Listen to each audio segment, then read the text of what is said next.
What's going on, y'all? Charles here from the Traders Corner.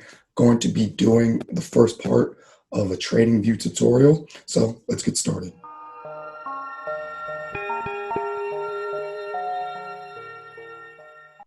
So as I mentioned before in the intro, my name is Charles and this is the Traders Corner. Today, I was just hopping around to do some back testing after work, and I figured, me and D-Hart and Isaiah had been talking about it actually, about doing a bit of a tutorial on TradingView. So that's going to be it's going to be a few different, I guess you'd say, iterations or episodes. It's not just going to be one episode, just because there's a lot to TradingView and it's too much to go through in one video. So I'm just going to start with the basics today. I'm going to be talking about, kind of like paid for TradingView versus free TradingView, and kind of what I recommend there, because I've used both for an extended period of time. I use paid for TradingView now, and then kind of just some like quick tips, just to like get started and start getting like real comfortable with TradingView. Just to kind of make it like an easier experience when you first get into it, because it can be kind of overwhelming. But yeah, other than that, we'll just stop talking. We're going to get into it. All right, y'all. So with TradingView, there's a lot of different things that you can do in terms of what you can put on your chart. And one thing I like about TradingView a lot is that other people, so people like you and me, right? So let's say, for example, I just wanted to create an indicator or tweak an indicator that's out there already. I could do that, right? And so how do I do that? I wouldn't know how to do that. What I'm saying is, how do you find these indicators? First and foremost, you go to indicators. And as you can see here, here's one for Austin Silver Forex. This is his, I guess you would say, like pack of EMAs that he uses for his strategy. And so because of that, he has it as an indicator out on TradingView for really anybody to use or take advantage of. And so if you click on it, what will happen is you get all of the indicators that Austin uses on his strategy. Now with that, what I do is I'll go in and I'll just delete out the ones that don't, that aren't relevant to me. But that's the nice part. And I just wanted to call it out very quickly as a cool part of TradingView. But other than that, let's get started with the quick review of kind of free TradingView versus paid for TradingView. And to do that, we're going to go to my actual profile on my TradingView. Now I have the most basic paid for plan that you could have for TradingView. But regardless, it still comes with a lot. So I'm going to just go ahead and leave this. It still comes with a lot. So as you can see, I have that pro plan right there, and we'll go to upgrade the plan. I'm not actually going to upgrade the plan. So just from it, like we'll go through a quick comparison of each very quickly. Right? And so things like this, charts per tab, number of saved chart layouts. And I'm also going to talk about some of the things that I actually use and some of the things that I really don't use, and things that I think you might find important if you're trying to pick between basic and free. All right. And so things like, number of saved chart layouts, charts per tab might not be that important to a beginner, because oftentimes you're really just going to be looking at one chart at a time. To this day, I still really just look at one chart at a time. I might compare two different pairs if two pairs are lining up at the same time. But even with that, I'm more likely to just kind of just like do my analysis and then flip to the other pair and then do some analysis there. But that's, a different story for a different day. Now, what I do think you would care about is down here, as we can see, the bar replay. So with the bar replay, what that is it's going to allow you to do your back testing in a more efficient manner, in a more real life, or I guess you were like real situation simulated manner. Okay. And so because of that, that is why I recommend. So say, for example, I have a friend who asking me about, things to do to get started to trading, like should he pay for TradingView or what have you. Oftentimes what I tell them is maybe use the free TradingView for a month or so, a few months, and like see if trading is really for you, if it's something you really want to do. But then when you make the decision that it's time that you actually do want to back test a strategy, I recommend you just paying for the paid for TradingView, unless you're using a daily, weekly, or monthly strategy, because at that point, it's going to be harder for you to backtest your strategy in an efficient way if you don't have the bar replay tool. And we'll get into that in a little bit. But other than that, there's really not that much else that I think is extremely important in terms of comparing the, I guess you would say, the paid for TradingView versus the not paid for TradingView. And I mean, to be honest with you, I pay for my TradingView to this day. I've been paying for it for I don't know, however many years since I did the free TradingView thing for about 5 or 6 months. And so I can like speak to that from a personal experience of trying to backtest using free TradingView. It was not a very efficient process. So I can definitely speak to that. But I've been paying for TradingView for, so let's see, I've been trading for over 3.5 years now. So let's just say 3 years I've been paying for TradingView. I don't notice it now. The pro plan, the one that I have, it's only $15 a month. That's not a lot of money. And my thing is, if you can't afford $15 a month, I don't know how you're going to afford to open a trading account in the first place. Not to sound snotty, but that's just kind of the reality of the situation.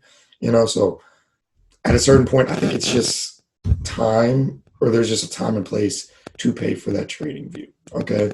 Now with TradingView, nice part is they have opened it up to where you can get annual plans, which is what I've actually done recently. So again, it says here I saved $24 a year, which is really just, what's that a month? That's really just $2 a month.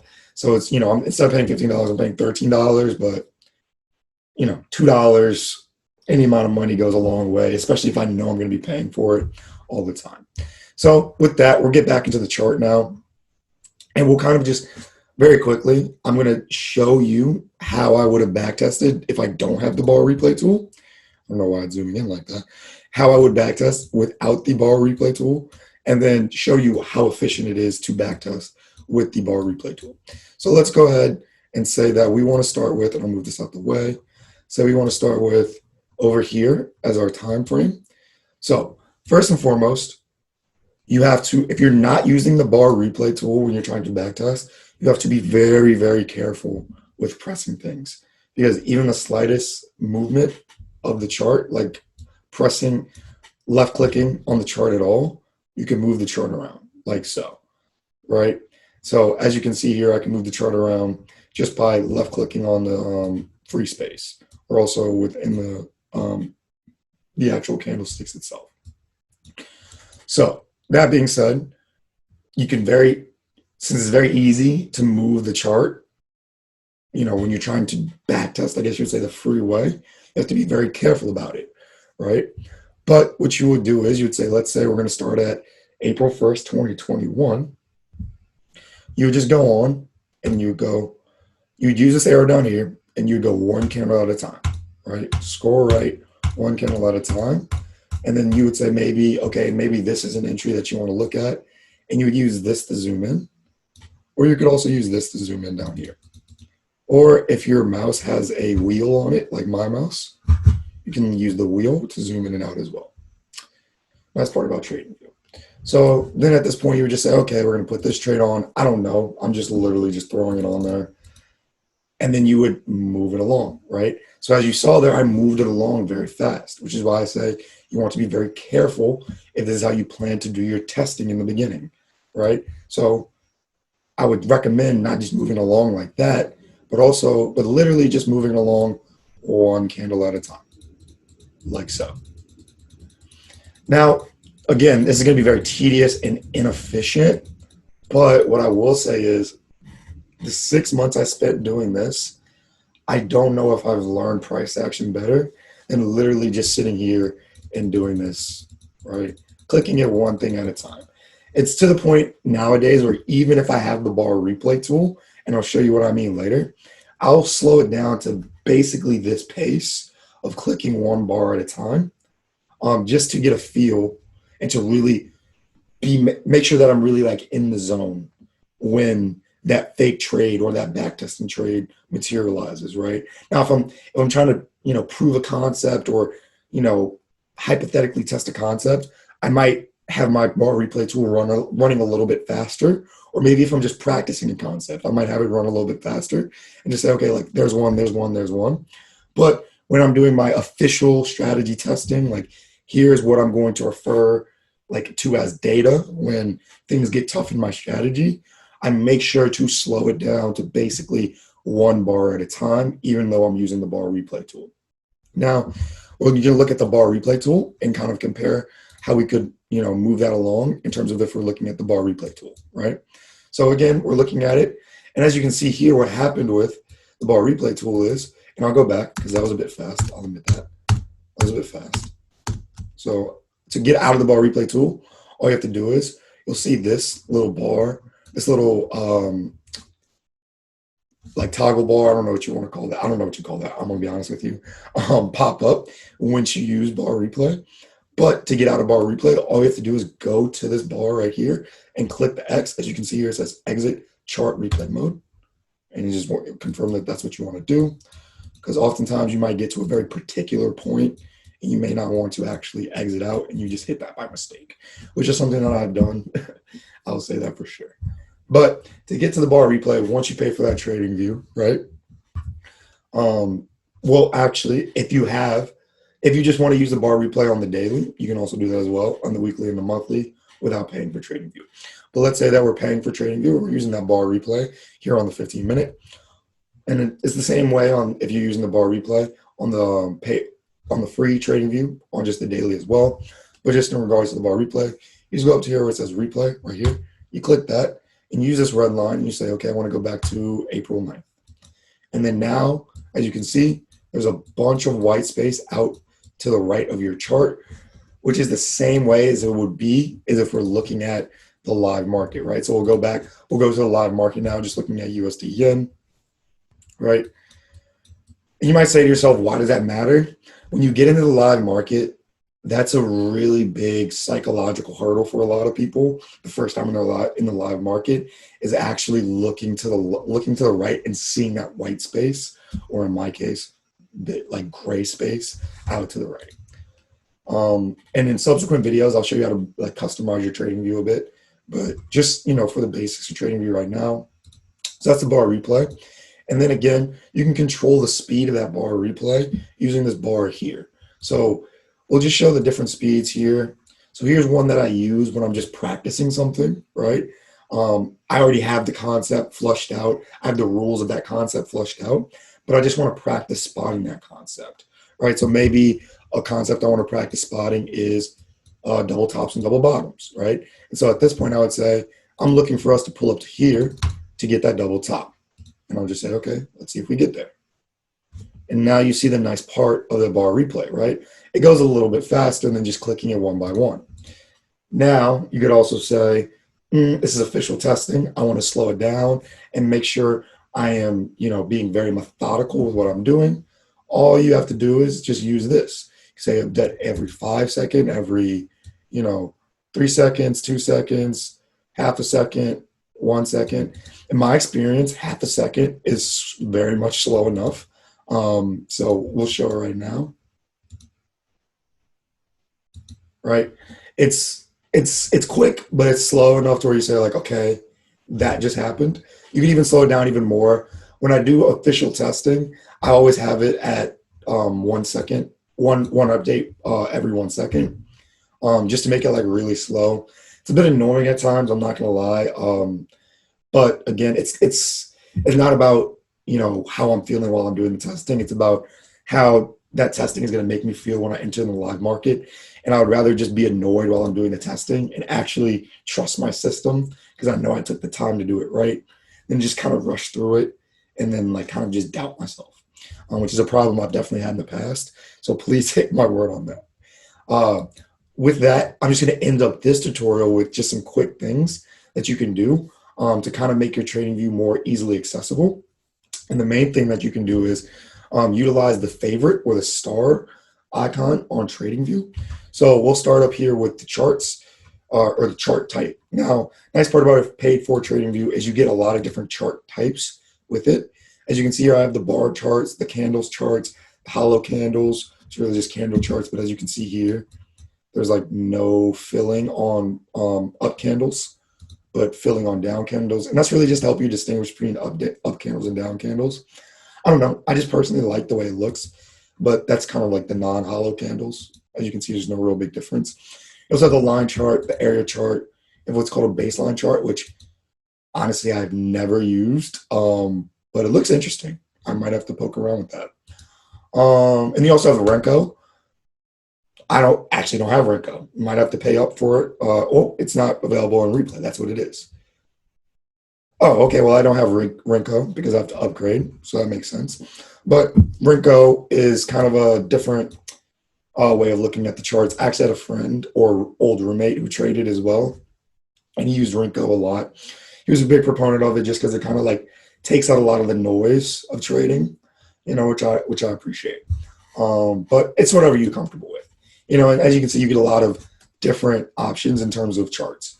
But as you can also see here, is I've utilized the star tool to decide that these are the charts that I really care about the most: the hollow candle, and then also the line chart. Why I use a line chart, that's a different story for a different day. It's really just for like specific instances. And so because it's only for specific instances, I like to have it be able to like be easily and quickly accessible. And so that's why I favorite it. And then as you can see here, I have a large toolbar at the bottom. Figured out the word. You have a large toolbar at the bottom here. And again, these tools can all be found here. And this is why I say there's a lot to TradingView. So let's just take this one, for example. These are the cursor tools. And so you have four here. You also have, trend line tools. So you have the trend lines like so. You have what's called an info line, a trend angle, an anchored, whatever, cross line, arrow, ray, extended ray, like all that good stuff, right? You have Gannon Fibonacci tools. You have geometric shapes. You can also like use this paintbrush tool to literally just draw on your chart, which I utilize a lot. You have text and text box and like label boxes that you can use to like make call outs on your chart. You have different harmonics and different Elliott waves that you can throw on as well. They even have a tool for you to use or put on like very basic patterns, like a head and shoulders pattern, right? So I don't know. I'm trying to find a head and shoulders very quickly to utilize this. Is a bad one, maybe. Yeah, it's kind of a terrible head and shoulders, to be honest with you, very slanted. But it's whatever. You see the point. It's very easily accessible, and I'll make that a little bit more visible. And it's very easy to just use the tool, right? So say you're somebody who's a bit newer with head and shoulders and you're trying to get a feel for it, you can utilize that tool. Maybe I can change the settings of it, make it a bit more opaque. Where is it? Visibility. You can't make it more opaque. Oh, there it is. No, not that. Background. There it is. So as you can see here, you can even adjust the tools. You can adjust the colors of a lot of these tools, right? Again, use these trend lines. I can adjust the color of this trend line. I like the color already as it is, but if I wanted to make it yellow, I can make it yellow. If I wanted to make it dark blue or deeper blue or like a violet, I could do that. I'm gonna throw it back to, what was that, light blue? Yeah. I'm gonna throw it back to that. But then again, to get this kind of toolbar of these things that I use on a regular basis, you would literally just go on and just use that star tool as well. You just go on and star the things that you use very regularly. Now, some of these things I use a bit more regularly than others, but they're all things that I do use when I'm analyzing the charts, at least at some point. Maybe if I'm going through something with a friend, I'll use kind of this ellipse tool more than others, but I kind of just keep them on there. Again, this is something nice part about these toolbars and this one as well. You can put it kind of anywhere on the TradingView, like you can put it here, there. So this toolbar being extremely large doesn't really bug me because I can kind of just put it over here off to the side or over here off to the side and not really have to worry about it. But yeah, that's the toolbar, and that's kind of like an important part, like favoriting things. The last thing I want to show you is kind of some quick shortcuts. And kind of one of the most important ones that I found early on was the horizontal line shortcut. And what does that mean? A very common way to get started in trading is to understand support and resistance. And so because of that, a lot of newer traders will want to practice support and resistance. That's something I definitely did a lot. And so what I would do is I would just go on, and again, just one candle at a time, right? I would say, okay, where's the support and resistance here? And I would go, okay, I'm gonna say support and resistance is right here. And what you can use is, I gotta remember which the correct key is on the Mac. I think it's Command H, no, it's Alt H. You can use Alt H to place a horizontal line, right? So that's a nice little quick tidbit. Okay, and then you say Alt H down here maybe as well, then Alt H here as well, and then Alt H here as well. And then you just kind of go along, and you just see how you play out. See, does price react from that area? How does price react from that area? And it kind of just makes your life just a little bit easier. And there's so many of these tips and tricks about TradingView, so many that I don't even know all of them. And I feel very, very comfortable with TradingView. I use TradingView every single day, feel very comfortable with it. And I still don't know all the tips and tricks to it, right? And so honestly, if you have any tips or tricks, see me doing anything kind of a longer way, and you say, hey man, I do it this way and it makes it so much shorter, please leave them in the comments. I'm always open to those as well. But other than that, I hope you enjoyed this video. I'm just going to end it off with my favorite trick, just because I put so much on my charts at times when I'm doing back testing. And a lot of times, like, I will back test a pair and then I'll trade that very same pair that same day. So I just have a bunch of nonsense on my chart that might confuse me when I'm going to do my analysis for the actual trade. My favorite tool and my favorite shortcut in TradingView is a simple right click on the mouse, and you can go down and you can go to remove drawings, and it removes every single drawing that's on the screen. Okay, no matter how far or how long ago you put it on there. You can do the same with indicators as well. But you can also, nicely with TradingView, as with everything with the computer, you can just hit Command Z and reverse everything you just did as well. But other than that, I hope you enjoyed this video. I hope it provided some value to you. And please join us again next time. Thank you.